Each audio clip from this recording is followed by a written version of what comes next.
the months are now ticking down to the NFL draft arriving in our city. You know, even if you don't care about the draft itself, the impact of this huge event, it's coming to the Metro and impacting everyone. One of the key factors here in KC landing the draft was the legacy of the Hunt family in the NFL. Here's what the chairman and CEO of the Chiefs, Clark Hunt, had to say about that. And I think Kansas City is going to do a tremendous job. We've got a great setting, near downtown with Union Station. It'll be fun to be where we were for the Super Bowl parade. It'll bring back some good memories for this organization for sure. But I think it's going to be an incredible economic boost for Kansas City. You know, all week long, we've been working to answer your questions about the NFL draft coming to Kansas City next year. And one of the biggest questions, of course, is what will the experience be like for fans? We asked that question to Kansas City Mayor Quentin Lucas, president of the Kansas City Sports Commission and Visit KC, Kathy Nelson, and president of the Chiefs, Mark Donovan. Here's part 3 of our roundtable discussion.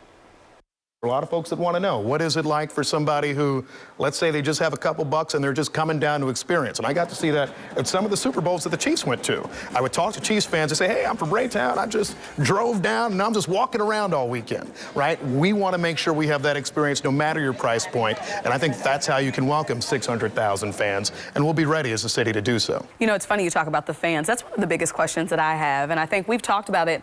The draft is free to attend, right? To come out, to the experiences. That's a family price point as far as I'm concerned. But what I want to get from you all is what kind of role are our local hotels and restaurants going to play? You know, we love our Kansas City barbecue. What is the experience going to be for the average person sitting at home watching the news right now? Mark, start with you. Yeah, I would start just building off the points the mayor just made. Like, it's trying to create experiences for every single level of fandom.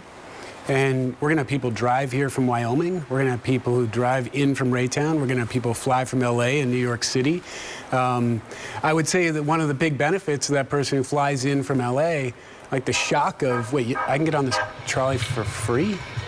And the guy in New York who rents a car and says, I can park in the plaza for free? Like, that is so foreign to them, right? Well, these are advantages that Kansas City has to offer, having nothing to do with the draft. Celebrating barbecue, celebrating what's special about Kansas City, celebrating tailgating, celebrating what's special about Arrowhead without being at Arrowhead, right? So trying to create experiences that are unique to Kansas City and celebrate those. Celebrating Union Station, I mean, the World War I Museum. There are things that are in the middle of this event that are really special to this town, and we have the opportunity to put that on a national stage. Is that the venue, Union Station? Yeah, I'm not breaking news here, am I? Well, no, you're not. That's what we pitched, and that's certainly the focus. We are working through what the stage looks like and feels like, and there's a weight limit in front of Union Station, so we are working through all those details. When the draft kicks off, what do you hope the feeling is? What's the feeling for you guys? For me, I'm still in that pinch me feeling of, we've been every year. I've been to the draft in New York many years. I actually worked for the NFL at the draft, and then now I've been there in person every year. So to think it's coming to our city, I'm beyond excited. I know it's a heavy lift between now and then, but I couldn't be more proud that we're going to host this in 12 months. Yeah, that'd be my word, pride. Like, that weekend, it'll be a prideful moment. Just that we were a part of the team that brought this to the city, and the benefits it'll bring it's pretty cool.